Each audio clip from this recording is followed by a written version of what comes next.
Joining us tonight, a teen has been charged, accused of shooting a gun in the air last night at Erb Park. And prosecutors say that sent people scrambling for safety.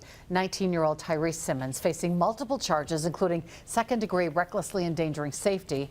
His cash bond set at $150,000. Brittany Schmidt was in court today. She joins us live after learning more about the suspect's background. Brittany. Cammy and Bill, by the grace of God, no one got killed. That's what the court commissioner said today in court when he ordered a high cash bond for Tyrese Simmons. He's accused of going to Erb Park last night, taking out a gun and shooting several rounds into the air.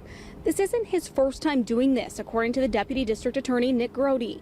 Court records we found show a similar incident just 2 months ago in Calumet County, where Simmons is accused of shooting his firearm into the air several times. During both incidents, Simmons should not even have a gun. He is a convicted felon. Grody highlighted that today in court, saying investigators have extremely good evidence placing Simmons at Erb Park last night, where several witnesses heard and saw what happened. This afternoon, we learned about a meeting where park employees, authorities, and city stakeholders gathered to talk about the incident and what can be done in the future. A dad we talked to today, whose teenage daughter works at the park, said it was a good brainstorming session with a lot of support offered.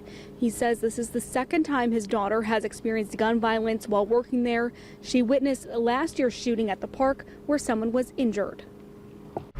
Do you worry about her working here? I mean, you worry every day, no matter where you work. You know, people could come to where I work, or you can't live your life worrying, but it makes you look at your day every day when you wake up. Unfortunately, like, know your exits. You see a suspicious person, like, what do I do if something happens? That's unfortunately what we're living in. It's horrible.